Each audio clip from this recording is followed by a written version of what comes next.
আসলে উনি এখানে কাজ করে, এটা কোনো অফিসিয়াল জবও না তার। এখানে নেহাতি তার সাথে কথা বললে এখানে পার্ট টাইম 1 ঘন্টা ঝাড়ু দেয়, মুছে চলে যায়।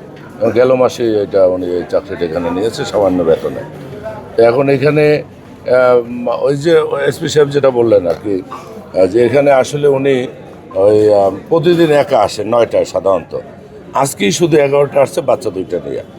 তার ওদিক থেকেই আগেই সিদ্ধান্ত নিয়ে আসছে যে এটা মনে করছে এটা নির্জন একটা জায়গা, নিরাপদ জায়গা, এইখানে তার কাজটা খুব স্বাচ্ছন্দ্য করতে পারবে, এই জন্য উনি এই বাড়ির চেয়েও এই জায়গাটা বেশি নিরাপদ মনে করছে।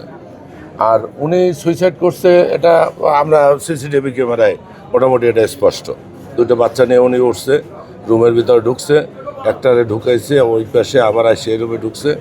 এর পূর্বপর 2-1 ঘন্টার মধ্যে এখানে আর কেউ ওই সিঁড়ি দিয়ে আর ওঠে নাই, আসে নাই।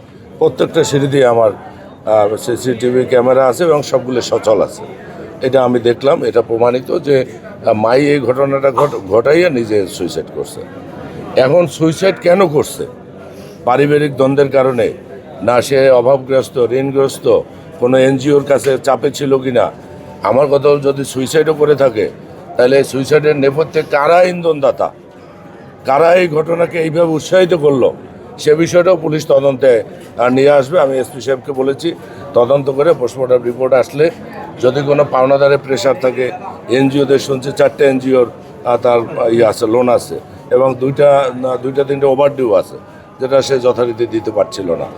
যদি সেখানে কিছু থাকে এবং সে ব্যাপারগুলো যাতে আইনের আওতায় আনা হয় তাদেরকে, এটা আমি অনুরোধ করব, অথবা আমি নিজেও এটা দেখবো যে কীভাবে কী করা যায়।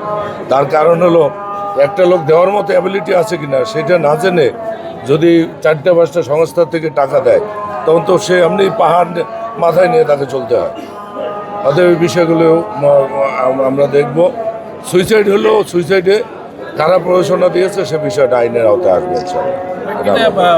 কয়টার দিকে বা কখন আসলে এটা দেখলো যে এখানে এই ঘটনাটা? কারণ এখানে তো এটা আমি তো একটু আগে বলেছি, আমি আজকে 11টায় আমি জেলা পরিষদে গিয়েছি। জেলা পরিষদ থেকে আমি 2:30টার দিকে বাসায় আসছি। 2:30টার পরে আমাকে এইখান থেকে একজনে ফোন দিয়ে জানাইছে, আমার এখানে যে ডিজিএফআর যে কর্মকর্তা আছেন উনি আমাকে বলছে, যেহেতু থানায় কেউ ইনফর্ম করতে চায় না, সহসা একটা সাক্ষী হয়ে যাবে, জবাবদিহিতার মুখে আসবে, যারা আমাকে জানাইছে। জানার পরে আমি পুলিশ সুপারকে ফোন দিয়েছি, উনি পাথরঘাটা ছিল, উনি বলছে ভাই আমি আসছি আর আমার লোক পাঠাচ্ছি। এরপর তো সার্কেল এসপি যে ক্রাইমে দায়িত্বে আছে এবং ভারপ্রাপ্ত কর্মকর্তা এরা আসছে, আমাকে ফোন দিয়েছে। দরজা ভাঙার সময় আমি ছিলাম এবং ডেড বডি করার সময় আমি সার্বক্ষণিক ছিলাম এবং সিসিটিভি ফুটেজে করছে আমি ছিলাম। এটা সুইসাইড নেই, এটা নিঃসন্দেহে, কিন্তু সুইসাইডের পিছনে নেপথ্যে ঘটনা কি এইটার ব্যাপারে কোয়ারি আমি প্রত্যাশা করেছি পুলিশ।